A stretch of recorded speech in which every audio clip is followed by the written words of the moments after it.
Se você assistiu o meu vídeo sobre as consoantes pulmônicas, viu que praticamente todas as consoantes que encontramos comumente pelas línguas podem ser encontradas nessa tabela.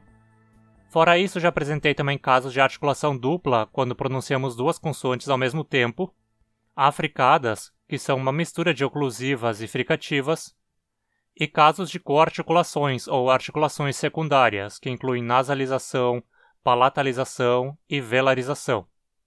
Mas tem uma consoante super comum que ainda não apareceu em lugar nenhum, o W, o som de wa. Antes da gente falar dele, vamos falar um pouco sobre uma consoante que já apareceu aqui, a consoante ya, representada pela letra J. Como a gente pode ver, ela representa uma aproximante palatal sonora.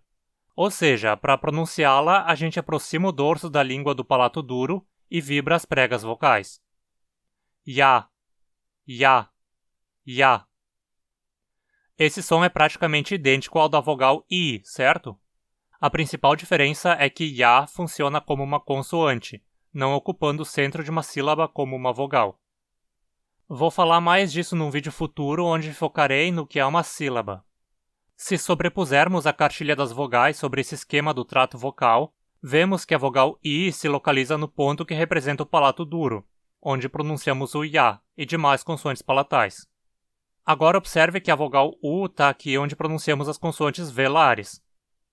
Então, se a vogal I corresponde a uma consoante aproximante palatal ya, a vogal U corresponde a uma consoante aproximante velar, wa. Mas o símbolo da consoante aproximante velar não é um W, e ela não é pronunciada wa, mas sim la. Isso porque ela não corresponde à vogal U, mas à vogal U, essa que aparece aqui do lado do U na cartilha de vogais. E qual é a diferença entre U e U? O arredondamento, certo? U é uma vogal arredondada, o que significa que você precisa contrair os lábios para formar um círculo enquanto a pronuncia. U. Então a gente pode dizer que a consoante wa é isso, né? Ela é uma aproximante velar, como la, mas é arredondada.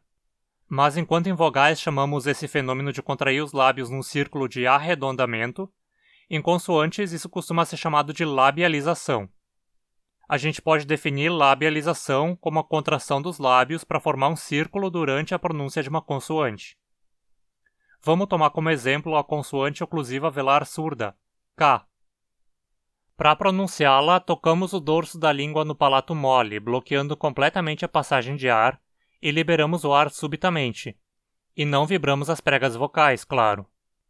K, K, K. Agora, para pronunciar uma versão labializada, basta arredondar os lábios enquanto a pronunciamos. Qua, qua, qua. O símbolo usado para representar a labialização é um W sobrescrito depois da versão simples, não labializada, da consoante. As consoantes velares são de longe as mais comuns a serem labializadas. Isso inclui as oclusivas, K versus qua, Ga versus gua. As fricativas, Ra versus Hua, Ra versus Hua. A nasal, Nga versus Ngua. E claro, a aproximante, La versus Wa. Perceba que a versão labializada da aproximante velar é justamente o som de W, wa.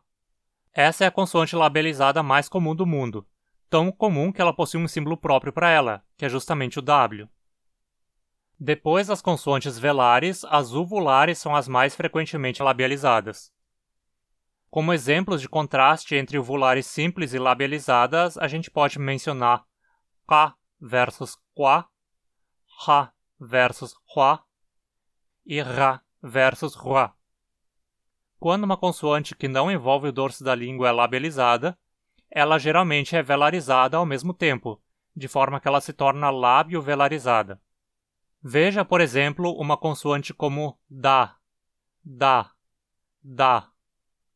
Ao labializarmos, o que quase sempre acontece é doa, doa, doa. Não só arredondamos os lábios, como também levantamos o dorso da língua em direção ao palato mole, tornando-a velarizada também. Confere meu vídeo sobre velarização, caso não tenha visto. Então, tecnicamente, deveríamos representar isso com os símbolos de velarização e labialização seguindo a forma simples da consoante. Mas, por simplificação, costuma-se representar só o símbolo da labialização. A letra R no inglês costuma ser uma aproximante alveolar sonora labializada quando aparece antes de uma vogal. Perceba como os lábios se arredondam no R ao falarmos right, ray, berry, mas não se arredondam quando falamos part ou here. Vamos voltar rapidinho à cartilha de vogais agora. Vimos como a vogal I corresponde à aproximante palatal ya, e a vogal U corresponde à aproximante velar lá. A vogal U, que é uma forma arredondada, labializada de U, corresponde à aproximante velar labializada wa. E quanto à vogal U, ela é uma versão arredondada de I, certo? Então não podemos ter uma versão arredondada, labializada da consoante ya também? Não só podemos, como temos, ya. Assim como wa, ya também recebeu um símbolo próprio por ser relativamente comum. O símbolo se parece com um H invertido. Essa consoante aparece no francês, como na palavra huit, por exemplo. Agora vamos falar de uma consoante polêmica, a consoante hua. Ela é representada por esse símbolo de um W invertido e sua pronúncia é algo como hua, hua, hua.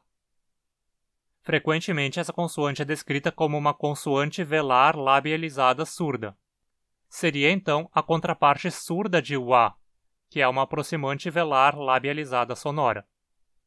Algumas línguas contrastam esses dois sons, incluindo algumas variedades de inglês, por exemplo, onde a versão surda é usada naquelas palavras com W, H, e a versão sonora naquelas que usam só um W.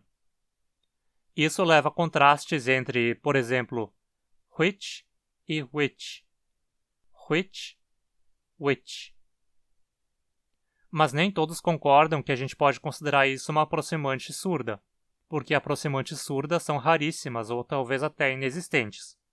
Outras sugestões de como interpretar esse som são como uma fricativa velar labializada surda, hua, ou como uma fricativa glotal lábio velarizada surda, hua. É bem provável também que isso varie de uma língua para outra. A meu ver, no inglês, isso está mais para o último caso, uma fricativa glotal lábio velarizada surda, hua. No português temos pelo menos duas consoantes labializadas, as oclusivas velares labializadas qua e gua, como em quadro e língua. Fonemicamente a gente interpreta isso como uma sequência de dois sons, mas na realidade a gente não pronuncia nenhum som de U propriamente dito ali.